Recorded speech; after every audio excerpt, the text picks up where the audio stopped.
चलिए आज की वीडियो में समझते हैं कि ये इंडियन मिडिल क्लास को हो क्या गया है। वो इतना ज़्यादा हाइपर नेशनलिस्ट क्यों हो गया है? उसकी रैशनैलिटी कहाँ चली गई है? जो उसका विवेक था, ये इंडियन मिडिल क्लास ही था जिसने आज़ादी की लड़ाई में सबसे ज़्यादा बुद्धिजीवी भेजे, सोशल रिफॉर्म मूवमेंट्स किए। उसको क्या हो गया कि ये आजकल एक हाइपर नेशनलिज़्म या फिर हिंदू नेशनलिज़्म के मोड में बिल्कुल अपना अस्तित्व खोता जा रहा है। वीडियो में आगे बढ़े उससे पहले मैं आपको एक जानकारी देना चाहता हूँ कि लास्ट 2 दिन से मैं अपने यूट्यूब चैनल के कम्युनिटी टैब में कुछ क्विज़ेज़ डाल रहा हूँ जो कि यूपीएससी से काफ़ी ज़्यादा रेलेवेंट हैं। आप में से जो लोग यूपीएससी की प्रिपरेशन कर रहे हैं या फिर ऐसे भी जनरल एजुकेशन में भी इंटरेस्ट रखते हैं, तो आप उन क्विज़ेज़ को दे सकते हैं। ये जस्ट एक टेस्ट की तरह है, एक एक्सपेरिमेंट की तरह है। आप लोग बताइएगा अपने व्यूज़, क्या मैं इसको कंटिन्यू करूँ? क्या इससे फ़ायदा मिल रहा है? और मुझे भी देखना है कि इससे क्या होता है, क्योंकि जो क्विज़ेज़ हैं, जो मैं क्वेश्चंस डाल रहा हूँ, वो अ, नॉर्मल जीएस से भी हैं जो स्टैटिक पोर्शन है, प्लस करंट अफेयर्स से भी डाल रहा हूँ। तो टोटल समझ लीजिए 15 से 20 क्विज़ मैं डेली डाल रहा हूँ। तो इतनी भारी मात्रा में क्विज़ डालना, क्या वो मेरे वीडियो का जो रीच है उसको कम कर देगा? ये सब चीज़ें मुझे थोड़ा देखना पड़ेगा। मुझे समझ में नहीं आ रहा है इसका क्या असर होगा इवेंचुअली।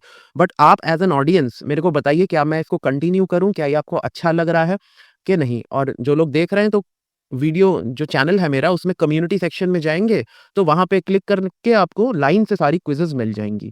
ठीक है? देखिएगा, अगर आपको अच्छा लग रहा है तो अपने कमेंट ज़रूर बताइएगा कि क्या मैं इसको कंटिन्यू करूँ कि ना करूँ? और होपफुली वीडियो में इसका असर नहीं होना चाहिए कुछ, वीडियो के रीच में, तभी मैं इसको कंटिन्यू कर पाऊँगा। बहरहाल वीडियो में वापस लौटते हैं, तो इंडियन मिडल क्लास को क्या हो गया है? देखिए, middle class has historically been a powerful force for political and social transformation in India. India की एक तरीके से पहचान थी। सिर्फ कंज्यूमर ही नहीं बनता मिडल क्लास से। इंडिया की पॉलिटिकल पहचान, इंडिया में जितने भी सोशल ट्रांसफॉर्मेशंस हुए हैं, जितने भी सोशल रिफॉर्म्स हुए हैं, उसमें मिडिल क्लास का बहुत बड़ा हाथ और कम से कम वॉइस रहा है, आवाज़ उठाने में। चाहे वो न्यूज़पेपर्स, आज़ादी की लड़ाई में न्यूज़पेपर निकालना हुआ, बुद्धिजीवी लोग जो आए पढ़ लिख के ब्रिटिशर्स के खिलाफ लिखते थे, बोलते थे, ये सब इंडियन मिडिल क्लास ही थे, जो थोड़े से ना बिल्कुल गरीब थे, ना बहुत ही ज़मींदार टाइप के थे, बीच के लोग थे जिन्होंने इंडिया को एक लीडरशिप प्रोवाइड किया। During pre-independence era, it provided leadership to the national movement, championing the cause of independence. Post-independence की बात करें तो the middle class continued to influence political discourse and fought for issues affecting both itself and the working class. Working class की बात करना, जितना communist movement हुआ या सोशलिस्ट मूवमेंट हुआ इंडिया में, उसमें वर्किंग क्लासेस की बात करना, किसानों की बात करना, अपने हित को छोड़ के भी दूसरे की हितों के बारे में बात करना, ये इंडियन मिडिल क्लास की पहचान रही है कि वर्किंग क्लास के हकों के बारे में भी आवाज़ उठाना, किसानों के बारे में भी आवाज़ उठाना, ये इंडियन मिडिल क्लास हमेशा से करता आया है। It has been vocal in expressing its opinions on local and national matters, actively shaping democratic ideals. Bharat का जो डेमोक्रेटिक आइडियल्स है उसको शेप करने में भारत के मिडिल क्लास का बहुत बड़ा रोल रहा है। अभी क्या होने लगा? Decline of political participation in middle class. पहले तो मिडिल क्लास का पॉलिटिकल पार्टिसिपेशन जो है बहुत कम हो गया है। अब ये किस वजह से हुआ है? 2014 के पहले या कि 2016 के पहले तक भारत का मिडिल क्लास काफ़ी ज़्यादा एक्टिव माना जाता था। अब वो व्हाट्सएप की वजह से हुआ है, जो फॉरवर्डेड न्यूज़ेज़ आ रही हैं, फेक न्यूज़ फैल रहा है, एक नैरेटिव बनाया जाता है, उसके वजह से हो रहा है, या फिर जो रात को 9 बजे जो हमारी पॉइज़नस मीडिया जो हिंदू मुस्लिम करती रहती है, उस वजह से हो रहा है। कई कारण हैं, या फिर उसकी हालत ही इतनी खराब हो गई है अनएम्प्लॉयमेंट के वजह से, इन्फ्लेशन के वजह से, कि उसका जो वॉइस था वही चला गया, वो बोलने लायक ही नहीं बचा। वो अपना दाल-रोटी का जुगाड़ करते-करते ही इतना व्यस्त हो गया है कि अब उसको कहने का वो लग्ज़री नहीं रहा है। देखिए, over recent decades, the Indian middle class has shown a marked withdrawal from active political engagement. ठीक है? Despite being critical of the system, politician and policies, their participation in electoral process is minimal. ठीक है? जो election का system, जो election होता है, उसमें पार्टिसिपेशन मिडिल क्लास का बहुत कम है। डिस्पाइट कि उनको सिस्टम उतना पसंद नहीं है, पॉलिटिशियंस पसंद नहीं है, पॉलिसीज़ पसंद नहीं है, उसके बावजूद लोग जो हैं जाके वोट नहीं कर रहे हैं। There has been a marked withdrawal. पूरे पॉलिटिकल सिस्टम से, एंगेजमेंट से उनका एक विथड्रॉल हो गया है। एग्ज़ाम्पल के तौर पे देखें, ओडिशा, भुवनेश्वर में 2019 जनरल इलेक्शन में अगर देखा जाए तो सिर्फ 46% वोटर टर्नआउट था। 2019 की बात की जा रही है यहाँ पे, जिसमें सिर्फ 10% जो था वो मिडिल क्लास का हिस्सा था। So that means middle class is just not interested in the electoral process. Many middle class voters are more influenced by charismatic leaders like PM Narendra Modi than by pressing social issues. लोग अभी एक कैरिज़मेटिक leader को देख के ही खुश हो जाते हैं, ना पॉलिसीज़ के बारे में बात करते हैं और ना सोसाइटल इश्यूज़ के बारे में बात करते हैं। और एक चीज़ हमें देखने को मिला है कि जो जितना कटा हुआ है, जितना ज़्यादा कटा हुआ है इंडिया से, इंडिया की पॉलिसीज़ से, वो ऐसे लीडर्स के बारे में बहुत ज़्यादा बात करता है। आप देखोगे जो एनआरआईज़ हैं, एनआरआईज़ का तो कोई रोल ही नहीं है इंडिया में। ना यहाँ की पॉलिसीज़ उनको अफ़ेक्ट करती हैं, ना वो वोट डालते हैं, उनको कोई मतलब ही नहीं है। But they are the most enthusiastic cheer leaders of our present prime minister. तो एक अजीब-सा चीज़ हमें देखने को मिल रहा है कि जो लोगों का जितना दूर वास्ता है, जिनका कोई लेना-देना है, वो ज़्यादा वोकली चिल्ला रहे हैं, और जिनका एक्चुअली में वास्ता पड़ रहा है, जिनको अफ़ेक्ट कर रहा है, महँगाई हो, अनएम्प्लॉयमेंट हो, टैक्सेस हो, वो बेचारे चुपचाप बैठे होते हैं। उनको ज़्यादा बोलने का कोई ना मौका मिलता है, ना फुर्सत होता है ना? ना हिम्मत होती है, क्योंकि बोलने पे भी काफ़ी ज़्यादा ट्रोलिंग होती है। मेरे कमेंट सेक्शन में आने लग गए हैं वो, मेरे खुद दिख रहा है आजकल। Anyways, the nexus between neoliberalism and Hindutva ideology. Neoliberalism जो आजकल की modern liberal open economic policies हैं, उनका और एक हिंदुत्व आइडियोलॉजी का एक नेक्सस, एक गठजोड़ हमें देखने को मिल रहा है। देखिए, rise of Hindutva is due to neoliberal economic policies. जो गुजरात मॉडल था, जहाँ पे गुजरात मॉडल का डेवलपमेंट दिखाया गया, okay? Gujarat model of development under Modi benefited the middle class. उस वक़्त गुजरात के मिडल क्लास को काफ़ी बेनिफिट मिला। जो एलीट्स अपर क्लास थे, हैं? उनको काफ़ी ज़्यादा बेनिफिट मिला। इससे इससे क्या हुआ कि हिंदुत्व आइडियोलॉजी का एक अलाइनमेंट दिखने लग गया कि अच्छा, जहाँ पे हिंदुत्व आइडियोलॉजी है, वहाँ पे गुजरात जैसा डेवलपमेंट भी होगा। ये एक कनेक्शन दिखने लग गया बाकी भारत के मिडल क्लास लोगों को, which created a strong alignment with Hindutva ideology. For middle class के लिए militant nationalism offers a sense of self esteem and identity in the context of economic uncertainties. जब इकोनॉमिक अनसर्टेनिटीज होती हैं, तब इंडिया के middle class को इसी militant nationalism में अपना सेल्फ एस्टीम दिखता है, अपना गौरव दिखता है और अपनी पहचान दिखती है। पहले के जो पॉलिटिकल पार्टीज थे, पहले की जो गवर्नमेंट थी, उनका जो नैरेटिव था काफ़ी बोरिंग लगता था उनको कि हाँ, हम भारतीय हैं, इंडियननेस हमारी पहचान है। That was a very boring narrative. हाँ, मिलिटेंट नेशनलिज्म, हिंदुत्ववादी, हम हिंदू हैं, हम आगे बढ़ रहे हैं, हमारा गौरव, हमारी पहचान, हमारी धरोहर, ये चीज़ ज़्यादा कैची लग रहा है काफ़ी मिडिल क्लास इंडियंस को, जिसके वजह से ये मिलिटेंट नेशनलिज्म की भावना लोगों के दिलों में बढ़ती जा रही है। Fourth point, the rise of intolerance in political discussions. इसने तो सत्यानाश कर रखा है। अगर आप थोड़ा सा भी अगेंस्ट में कुछ बोलो, तो पता नहीं कहाँ कहाँ से आ जाते हैं आपको लोग, आपको गालियां देने, आपको नोचने, आपको आपका जीवन नरक करने। Political debates have become fraught with hostility, often leading to broken relationships, even physical violence. दोस्तों में भी लड़ाइयाँ हो जाती हैं कभी-कभार, अगर दो आइडियोलॉजीज अलग-अलग हैं। पहले लोग कोएग्जिस्ट कर लिया करते थे, दो अलग-अलग आइडियोलॉजीज। आजकल वो खत्म हो गया है। People have forgotten to coexist. Either you are with me or you are against me. इस टाइप का आइडियोलॉजी बन गया है लोगों में। Social media has amplified this intolerance with trolling and doxxing being common against dissenting voices. अगर आप विरोध कर रहे हो जो मेजॉरिटी वॉइसेस है, तो फिर आपका जीवन नर्क होना है, आपकी जबरदस्त ट्रोलिंग होने वाली है। Example, people were labelled anti national for criticising the government even by individuals living abroad. Foreign में रहने वाले लोग, जिनका कोई लेना देना नहीं है, वो तक आके जो क्रिटिक्स हैं उनको सुना के चले जाते हैं, उनको एंटी नेशनल बोल देते हैं। अरे भैया, तुम 20 साल से बाहर हो, तुम कौन होते हो हमें एंटी नेशनल बोलने वाले? तो इस टाइप की चीजें भी हमें देखने को मिलती हैं। Fear of reprisal stifles free discussion, undermining democracy. जो फ्री डिस्कशन होनी चाहिए थी, वो भी बंद हो गया है, क्योंकि काफी लोग डरने लग गए हैं कि अगर मैं अगेंस्ट में कुछ बोलूंगा तो मेरे खिलाफ कुछ एक्शन हो जाएगा। ये डर अगर लोगों के मन में आ जाए तो डेमोक्रेसी खत्म हो जाती है, डेमोक्रेसी अंडरमाइन हो जाती है।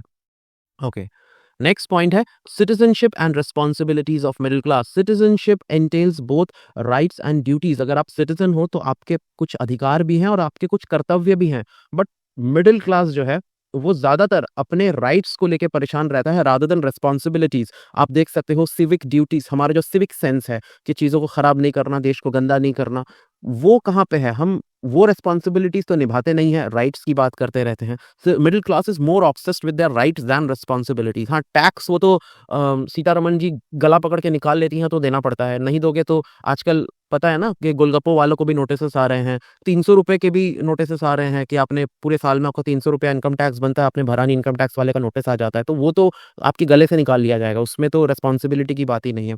Voting, a cornerstone of democracy, is treated with apathy by many in the middle class. जो वोटिंग है उसको उसके ऊपर अपैथी है, मतलब ज़्यादा ध्यान नहीं देते हैं कि ठीक है आगे आ गया दे देंगे या नहीं देंगे तो भी चाहिए। मिडिल क्लास काफ़ी आप देखोगे वोट नहीं डालते हैं। Universal suffrage demands responsible participation. अगर डेमोक्रेसी है, सबको वोट का अधिकार है, तो लोगों को रिस्पॉन्सिबल होना पड़ेगा उसके प्रति। Okay, vote for anyone you like but you have to be a participant. चाहे जिसको आप वोट दे दो पर आपको पार्टिसिपेट करना है, उसको इग्नोर नहीं, छुट्टी का दिन नहीं होता वो। The middle class, due to its size and influence, holds the maximum responsibility to shape the country's democratic future. Middle class size में भी अच्छी खासी है, इन्फ्लुएंस भी है, पैसा भी है थोड़ा बहुत और पढ़ी लिखी भी है। तो इनका रिस्पॉन्सिबल होना सबसे ज़्यादा ज़रूरी है। गरीब आदमी तो उसका क्या ही कर सकते हो, उसको वो जो उसके अकाउंट में 2000 रुपए डाल दे, जो उसको 5 किलो आटा चावल दे दे, वो उसकी तरफ हो जाएगी। अमीर आदमी के अपने इश्यूज़, अपने एजेंडे होते हैं, ठीक है? उनके हिसाब से जो पॉलिसीज़ बनाएगा उनके लिए ही सबसे अच्छा है। बट विवेक की बात करें, सही मायनों में क्या करना चाहिए, क्या नहीं करना चाहिए, वो रिस्पॉन्सिबिलिटी काफ़ी हद तक मिडल क्लास के ऊपर ही आके गिरती है। Role of middle class in social change. Historically, middle class intelligentsia has driven significant social reforms such as spread of modern education. Bharat में जो मॉडर्न एजुकेशन का स्प्रेड हुआ, उसमें मिडिल क्लास का ही सबसे बड़ा हाथ था। While upper class enjoys powers and privilege, the lower class struggles with economic and social disadvantage. Upper class अपना पावर प्रिविलेज को एंजॉय करते रहता है, लोअर क्लास अपनी इसकी परेशानी होती है। The middle class has been pivotal in demanding justice and accountability. ये मिडिल क्लास ही है जो ऐसी नीतिगत चीज़ों को, जो लीगली है, जो एथिकल चीज़ें हैं, उसकी डिमांड करते रहता है टाइम टाइम पर। Its activism secured crucial milestones like women's voting rights, freedom from colonial rule. ये सारी चीज़ें मिडिल क्लास के माइलस्टोन्स हैं, अचीवमेंट्स हैं, चाहे वो वुमेन का वोटिंग राइट हो या फिर कॉलोनियल रूल से, ब्रिटिश राज से आज़ादी हो। Then, middle class and majoritarian politics. In contemporary India, the middle class has increasingly embraced majoritarianism. ठीक है, माइनॉरिटी को एक तरीके से उसकी बात नहीं करना, उसके बारे में नहीं सोचना, ये अजीब सा एक सिम्टम आजकल के मिडिल क्लास का बन गया है। मेजॉरिटेरियनिज्म के जहाँ पे मेजॉरिटी जा रही है उसी की तरफ हो लेना, माइनॉरिटी की तरफ उसका ध्यान नहीं देना, उनके अधिकारों के बारे में नहीं सोचना, जो कि पहले सोचा करती थी फिर भी, ठीक है? पहले हम लोग सेक्युलर तरीके से वोट करते थे, बट आजकल मेजॉरिटेरियनिज्म आ गया है हमारे भी मन में, मिडिल क्लास के मन में। Often aligning with populist and nationalist ideologies. पहले जो लोग पॉपुलिस्ट और ऐसे नेशनलिस्ट आइडियोलॉजीज़, ऐसे स्लोगन्स देते थे, इस टाइप की बातें करते थे, हम नॉर्मली उन लोगों को इग्नोर कर देते थे फ्रिंज एलिमेंट्स बोल के। आजकल यही ज़्यादा पॉपुलर हो रखा है। This shift has led to societal divisions over identity and nationalism, with each group interpreting these concepts differently. Rising intolerance, काफ़ी ज़्यादा इंटॉलरेंस भी बढ़ गया है मिडिल क्लास में, and this is the byproduct of these divisions threatening social harmony. आजकल लोगों का, अगर वो चेक करते हैं कि अगर कुछ गलत हुआ है, उसका रिलीजन क्या है, अगर वो दूसरे रिलीजन का है, जैसे वो बीफ के मामले में अगर किसी की हत्या हो जाती है, तो उतना एम्पैथी मेजॉरिटी सोसाइटी की तरफ से नहीं आता है, जितना आना चाहिए था या फिर जितना पहले आता था। Then the global context, nationalism का एक, हम पूरी दुनिया में एक चीज देख रहे हैं, nationalism and religious fundamentalism. There is a global trend where nationalism combines with religious fundamentalism, populism and autocracy. एक पूरी दुनिया में हम ट्रेंड देख रहे हैं कि मिडिल क्लास जो है नेशनलिस्ट ज्यादा हो रही है। आप यूरोप में देख लो, आप यूएसए के जो मागा हैं, make America great again, Trump के फॉलोअर्स, उनमें देख लो नेशनलिस्टिक बातें, रिलीजियस फंडामेंटलिज्म उन लोगों में भी, पॉपुलिज्म और ऑटोक्रेटिक लीडर्स की हमको ज्यादा भरमार दिख रही है आजकल, even in the first world countries. This combination is evident in many countries and reflect in India's political landscape. India में भी सेम चीज हमें देखने को मिल रही है। The interplay between these forces influences the middle classes political orientation and shapes social dynamics. अब ये चीज़ है जो मिडिल क्लास को बहुत ज़्यादा इन्फ्लुएंस करती हैं, ये जो इंटरप्लेज हैं, जो इंटर रिलेशन है, और हमारा पॉलिटिकल ओरिएंटेशन और सोशल डायनामिक्स को चेंज कर रहा है। पिछले 10-12 सालों में काफ़ी ज़्यादा हमारा पॉलिटिकल ओरिएंटेशन और सोशल डायनामिक, समाज का जो एक डायनामिक सिस्टम था, वो बदल रहा है। पिछले 10-12 सालों में हमें ये देखने को मिल रहा है। Challenges of political accountability in modern India. Political accountability नहीं रही, क्योंकि देखो पार्टिसिपेशन नहीं है ना अभी मिडिल क्लास का, तो पार्टिसिपेशन जब नहीं है, तब हम क्यों नॉर्मल चीज़ों का वेट करें, हम क्यों जुडिशियरी का वेट करें। एनकाउंटर हो जाए किसी क्रिमिनल का, तो हम उसी में खुश हो जाते हैं कि हाँ हो गया। तो पहले ये सब चीज़ें, या अभी भी कुछ हद तक देयर वाज़ एन अकाउंटेबिलिटी कि आप इस तरीके से लोगों को नहीं मार सकते, चाहे वो कोई बाहुबली नेता हो या फिर कोई गैंगस्टर हो। पुलिस ले जा रही है, ले जाते खेतों में मार दिया, या पुलिस स्टेशन के सामने, कोर्ट के सामने मार दिया। ये सब चीज़ें एक्सेप्टेबल नहीं थी मगर आज की समाज इसको एक्सेप्टेबल मान रही है क्योंकि उनका कोई इंटरेस्ट नहीं है रूल ऑफ लॉ में, जुडिशियरी में। तो जिस तरीके से जो होता है वो सेलिब्रेट किया जाता है, या फिर बुलडोज़र जस्टिस में, बुलडोज़र जस्टिस को कितना ज़्यादा सेलिब्रेट किया जाता है इंडिया में।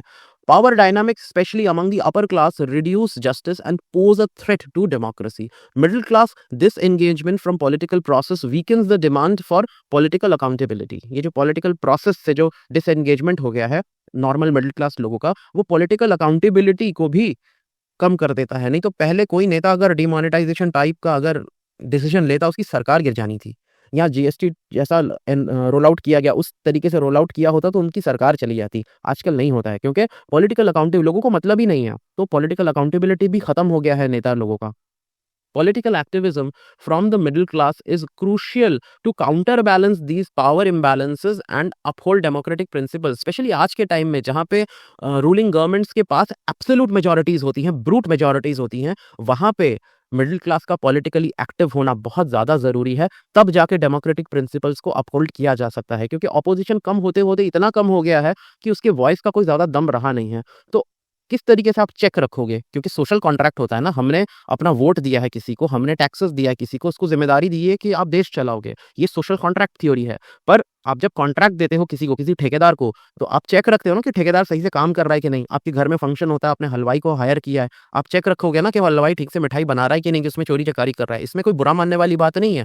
ये पॉलिटिशियन जो गवर्नमेंट में बैठे हैं, दे आर जस्ट कॉन्ट्रैक्टर्स। हमने इनको कॉन्ट्रैक्ट दिया है, सोशल कॉन्ट्रैक्ट दिया है, और चेक करना हमारा काम है, हमारा कर्तव्य है, स्पेशली मिडिल क्लास का।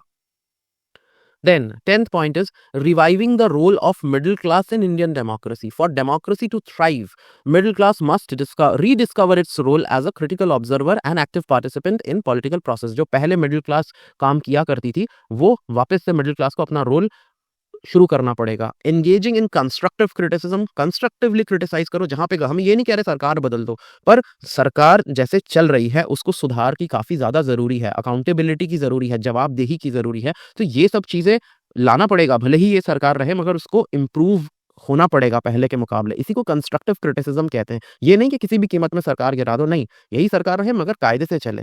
Engaging in constructive criticism, voting responsibly and fostering open dialogue are essential step. Open dialogue तो बंद ही हो गया है। अभी देखो इस वीडियो के नीचे कितनी गाली गलौच आएगी। That is what is stopping people from speaking up freely.